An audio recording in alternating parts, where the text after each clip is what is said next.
आप लोगों का साइंस का पीरियड है, तो आज आपकी साइंस की मैम तो आई नहीं है, तो आज हमको ये क्लास लेने के लिए बोला गया है। और बेसिकली हम हिंदी के टीचर हैं बेटा। ओके, गुड मॉर्निंग बेटा। आप लोगों को हिंदी ग्रामर में कहाँ से पढ़ाया गया है बेटा, जरा बताओ तो। शब्द विचार। शब्द विचार, और क्या पढ़ाया गया है?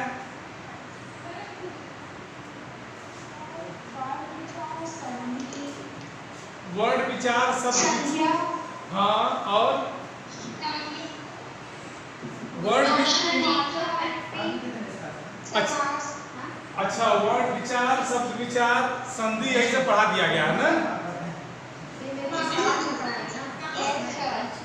तो जितनी भी चीजें आपको पढ़ा दी गई हैं, जितनी भी चीजें आपको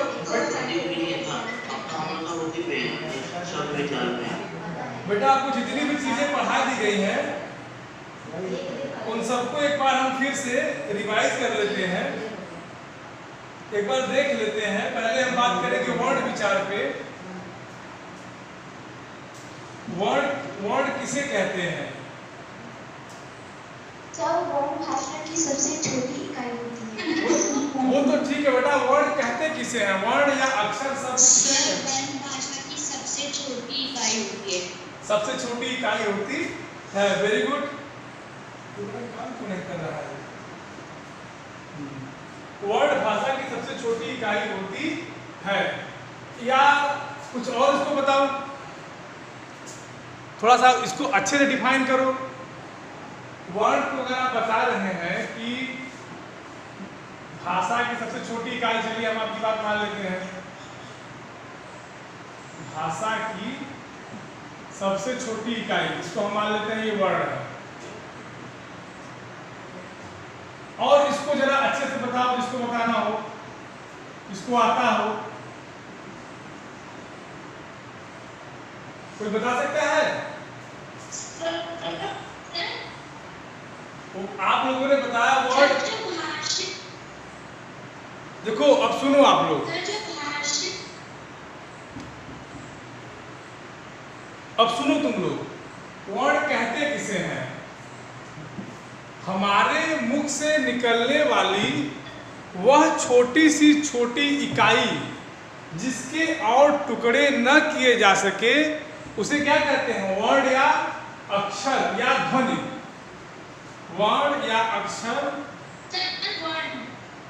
या इसको ध्वनि भी कहते हैं। अब देखो, ध्वनि और वर्ड और अक्षर में अंतर क्या होता है? मूल रूप से तीनों चीज एक ही है, चाहे वर्ड हो, चाहे अक्षर हो, चाहे ध्वनि हो। जो चीज हम बोलते हैं, जो भी अक्षर हम बोलेंगे, जैसे अ बोलते हैं, क बोलते हैं, ख बोलते हैं, या जितने भी अक्षर हम बोलते हैं, तो जो हम बोलेंगे उसको ध्वनि कहेंगे।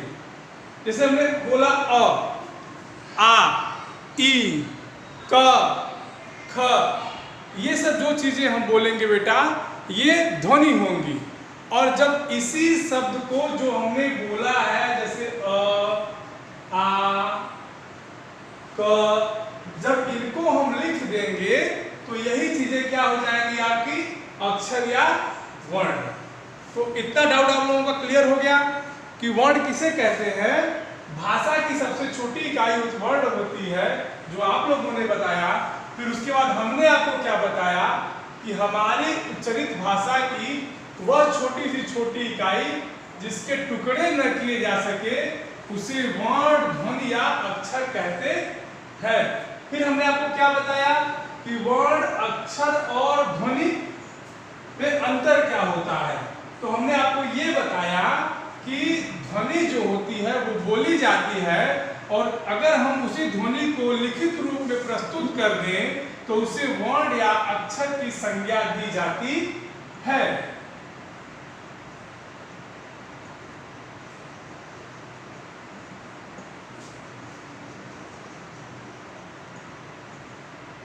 अब आता है वर्णों के बाद एक शब्द आता है बेटा, वर्णमाला।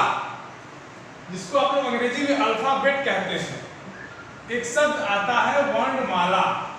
ये वर्णमाला क्या होता है पहले ये जान लीजिए।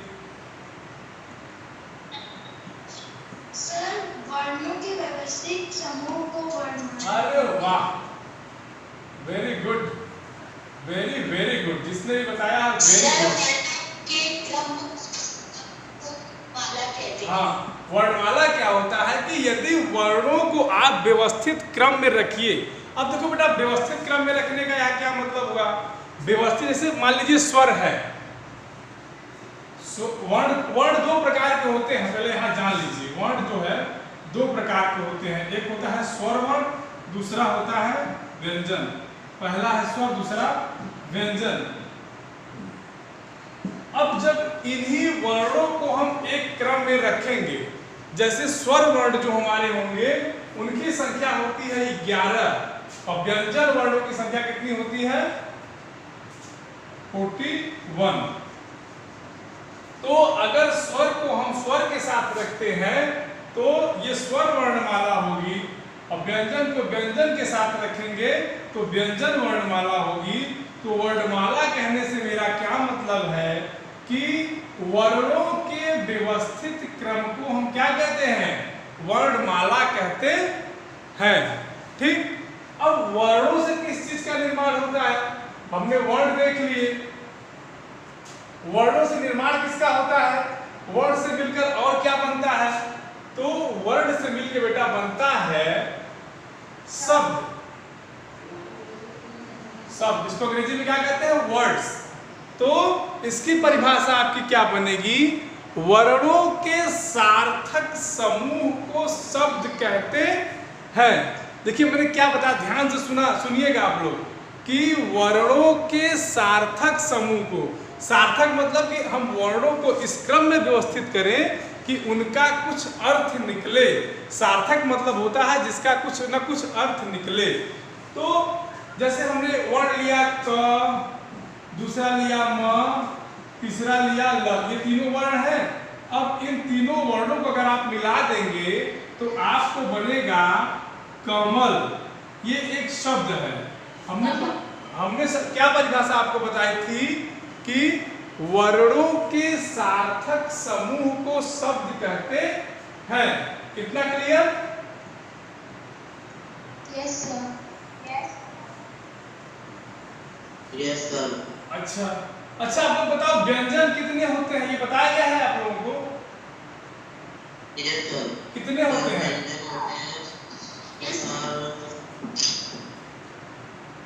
33। व्यंजन कितने होते हैं? यस सर, व्यंजन पहले आप लोग ये जान लीजिए 33 के बाद 33 के बाद सर। आप लोग केवल सुनिए, आप लोग पहले ये जान लीजिए कि हिंदी वर्णमाला में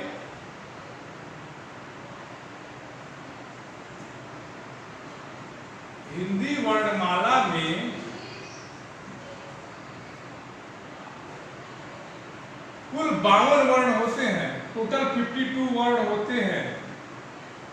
ठीक, इसके बाद जिसमें से 11 स्वर होते हैं और 41 माने 41 व्यंजन होते हैं। अब यहां डिवाइडेशन आपको करना है 41 में, 41 में, जिसमें 33 आपके क्या होंगे?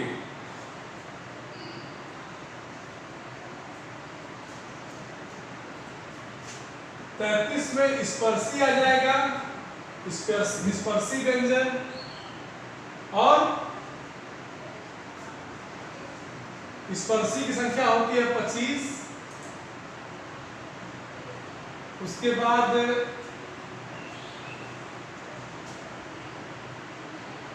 उष्म व्यंजन, इसमें स आते हैं। उसके बाद अब आप सुनो, अंतस्थ व्यंजन, इनकी संख्या होती है 4। फिर संयुक्त व्यंजन, इनकी संख्या होती है 4।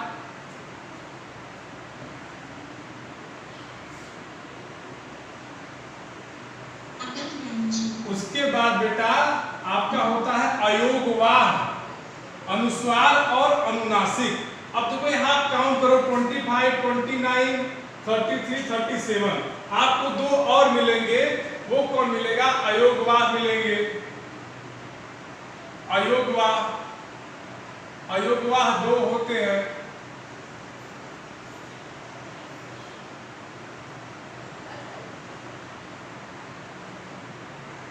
अयोगवाह दो होते हैं। और इसके बाद आपको मिलेंगे एक अनुस्वार मिलेगा। इसको ऐसे एक अनुस्वार होता है और एक होता है अनुनासिक। ठीक, मुख और नासिका से जो शब्द बोला जाए उसको अनुनासिक कहते हैं। ठीक, अनुनासिक क्या होता है? जैसे गांव, चांद, ये शब्द जो बोले जाते हैं ना, जिनके ऊपर चंद्र बिंदु लगा होता है, उन्हें कहते हैं अनुनासिक। चंद्र बिंदु वाले जो शब्द होते हैं, जैसे चांद बोला जाता है, चांद, चांद पे देखो ऊपर चंद्र बिंदु लगा होता है। उसके बाद आंख, लेकिन अनुस्वार में क्या होता है? केवल बिंदु लगाता होता है। जैसे अंगूर, अंगूर आप लोगों ने देखा है ना कैसे लिखा जाता है। तो इसी प्रकार बेटा व्यंजनों की संख्या कुल होती है 41, स्वरों की संख्या होती है 11 और कुल मिला के हिंदी वर्णमाला में जो वर्णों की संख्या होती है वो होती है 52 यानी कि 52। इतना मामला क्लियर है? अब तक हमने क्या जाना? हमने जाना वर्ण, वर्ण किसे कहते हैं, उसके बाद जाना वर्णमाला किसे कहते हैं, वर्णमाला के बाद हमने क्या जाना कि व्यंजन। अच्छा, स्वर और व्यंजन आप लोग जानते हैं? फिर हमने जाना शब्द। Yes, अब देखिए स्वर आता है। स्वर क्या होता है बताओ? सर जिन वाला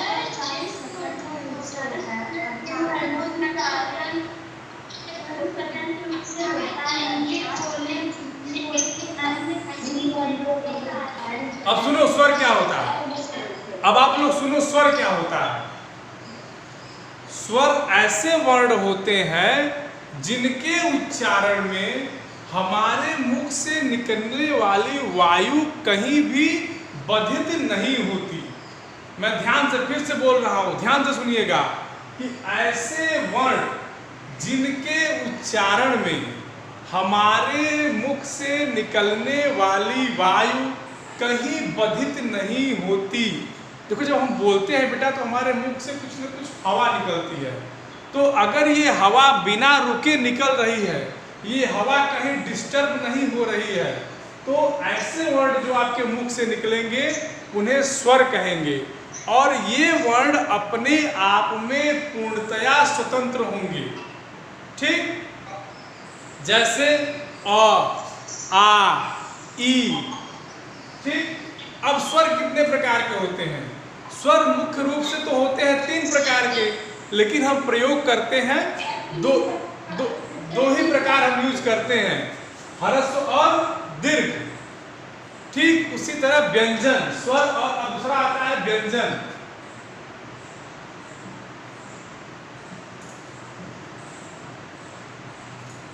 व्यंजन की परिभाषा क्या होती है कि हमारी उच्चरित भाषा की वह छोटी सी छोटी इकाई या ऐसे वर्ण जिनको बोलने में हमारे मुख से निकलने वाली वायु कहीं न कहीं अवश्य बाधित होती है।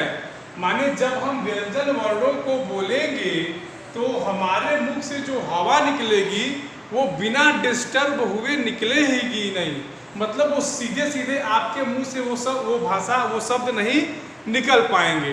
तो उन्हें क्या कहेंगे? व्यंजन वर्ण कहेंगे। व्यंजन वर्ण की परिभाषा एक बार फिर से सुन लीजिए कि हमारे मुख से निकलने वाली ऐसे वर्ण जिनके उच्चारण में जो वायु निकले वो कहीं न कहीं अवश्य डिस्टर्ब हो, अवश्य बाधित हो, उन्हें व्यंजन वर्ण कहते हैं। अब आप लोग कभी कंफ्यूज मत होइएगा कि व्यंजन वर्णों की संख्या मात्र 33 होती है। नहीं, टोटल व्यंजन वर्ण होते हैं 41। मैंने आपको बताया। स्वर कितने होते हैं? 11। कुल कितने होंगे 52। अब यहाँ आप लोग कभी कंफ्यूज मत होइएगा। अगर कोई आपसे पूछ दे कि व्यंजन वर्णों की संख्या कितनी होती है तो आप तुरंत कहिए कि सर व्यंजन वर्णों की संख्या होती है 41। ये 33 जो आप बताएंगे ये 33 की अलग कैटेगरी है। सबको जोड़ के अगर हमको बताना है तो 41 बताया जाएगा। ठीक, अगर आपके परीक्षा में आ जाता है 1 नंबर के सवाल में कि व्यंजन की संख्या कितनी होती है तो आप 41 लिखेंगे न कि 33 लिखेंगे। ठीक, हाँ बेटा बोलो। स्वर भी समझा दीजिए। स्वर आपको नहीं समझ में आया? स्वर और व्यंजन। स्वर देखो, स्वर क्या होता है? हमारे मुख से निकलने वाला, या ऐसे समझो, स्वर की परिभाषा आप समझो एकदम क्लियर। ऐसे वर्ण जिनके उच्चारण में हमारे मुख से निकलने वाली वायु कहीं बाधित नहीं होती उन्हें स्वर वर्ण कहते हैं। जैसे अ, आ, ई, ऊ, ये जो शब्द हैं इनको जब भी आप बोलेंगे आप एकदम इंडिपेंडेंट रूप से बोलने जाएंगे। इनको बोलने में आपको कोई डिस्टरबेंस नहीं होगा। ठीक उसी प्रकार व्यंजन की परिभाषा आप देखिए। ऐसे वर्ण जिनके उच्चारण में हमारे मुख से निकलने वाली वायु कहीं न कहीं बाधित अवश्य होती है। सर ये हो गया ना हम लोग भेज देंगे हमको सर। ऐसे वर्ण जिनके उच्चारण में हमारे मुख से निकलने वाली जो वायु होती है वो कहीं न कहीं अवश्य बाधित होगी उसे व्यंजन वर्ण कहेंगे। व्यंजन वर्णों की कुल संख्या 41 होती है जिसमें 25 स्पर्शी व्यंजन होते हैं, 4 अंतस्थ व्यंजन होते हैं, 4 उष्ट व्यंजन होते हैं और 2 अयोगवाह होते हैं, एक अनुस्वार होता है, एक अनुनासिक होता है। इसमें किसी को कोई डाउट, किसी को कोई दिक्कत? No sir.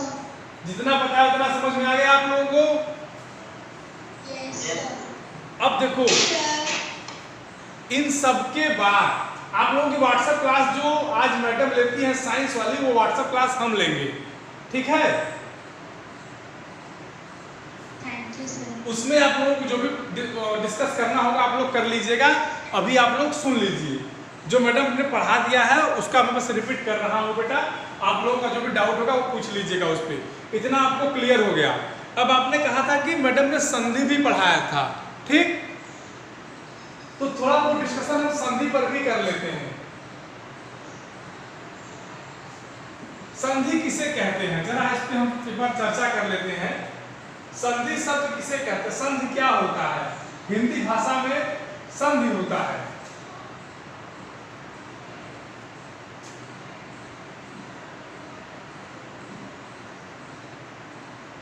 वर्ण के पारस्परिक मेल को संधि कहते हैं।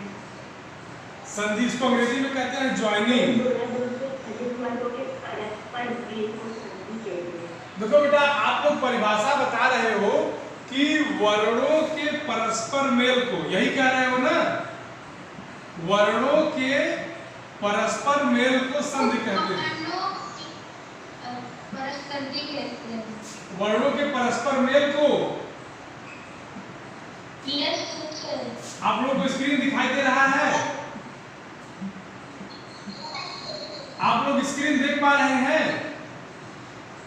Yes sir. तो जो आप लोग जो बताए हैं वही मैं लिखा हूं, ध्यान से देखिएगा।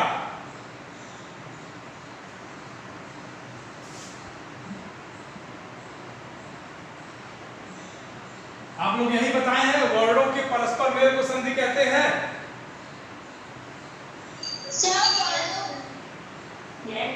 आप लोगों ने यही बताया है ना?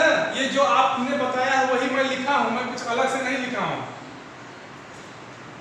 आप लोगों ने बताया, हमको बताया कि वर्णों के परस्पर मेल को संधि कहते हैं। चलिए हम इसी को ले लेते हैं। ये परिभाषा बेटा आप जो बताए हैं वर्णों के परस्पर मेल को संधि कहते हैं, ये परिभाषा पूरी तरह से गलत है, इसको कभी मत लिखना। आप लोगों ने बताया कि वर्णों के परस्पर मेल को संधि कहते हैं। ये परिभाषा पूरी तरह से गलत है, और गलत इसलिए है क्योंकि संधि का मतलब होता है जुड़ना। अगर वर्णों के मेल अगर हो रहे हैं, अगर वर्ण जुड़ रहे हैं, तो निश्चित है कि कुछ न कुछ परिवर्तन होगा। ध्यान से सुनो मेरी बात। अगर दो वर्ण जुड़ रहे हैं तो कुछ न कुछ निश्चित परिवर्तन होगा, और संधि का नियम यही कहता है कि वर्णों के परस्पर मेल से उत्पन्न विकार को संधि कहते हैं। माने वर्णों के मेल से, वर्णों के परस्पर मेल से जो परिवर्तन होता है उसे संधि कहते हैं, न कि वर्णों के मेल को संधि कहते हैं। अगर इस परिभाषा को हम लेंगे कि वर्णों के परस्पर मेल को संधि कहते हैं, तो आप ध्यान देना, जो आपने बताया उसके अनुसार हमने ग ले लिया, ख ले लिया और ग ले लिया, ये तीनों वर्ण ले लिया। आपकी परिभाषा क्या थी कि वर्णों के परस्पर मेल से उत्पन्न, वर्णों के परस्पर, अब तीनों को अगर हमने मिला दिया तो ये हो गया कखग। ये कोई बेटा संधि नहीं हुई। तो इस प्रकार से आपने जो परिभाषा बताई थी वो पूरा गलत है। और अब मैं जो बता रहा हूं उसको आप ध्यान से सुनिएगा कि वर्णों के परस्पर मेल से, जस्ट 1 मिनट, विकार परिवर्तन और उत्पन्न होता है। हाँ यस, वर्ण, क्योंकि आपने जो परिभाषा बताई बेटा वर्णों के मेल से, बात तो सही है, लेकिन अगर दो लोग मिलते हैं तो परिवर्तन, चेंजिंग होना तय है। तो वर्णों के मेल से उत्पन्न विकार को संधि कहते हैं। ठीक? Yes sir.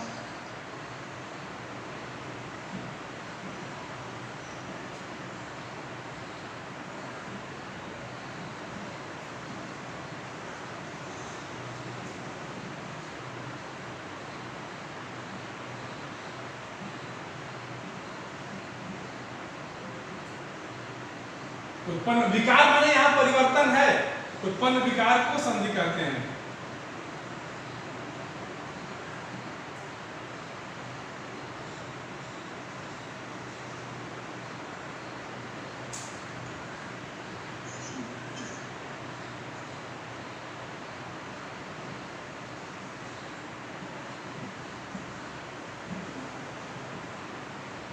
ठीक, अब देखिए जैसे हिमालय आपका हो गया,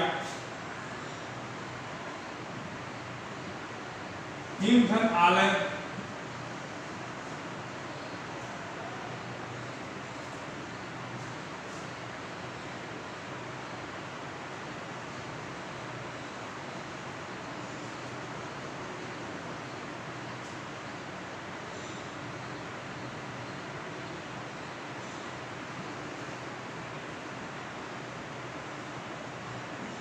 ये आपका बनेगा हिमालय।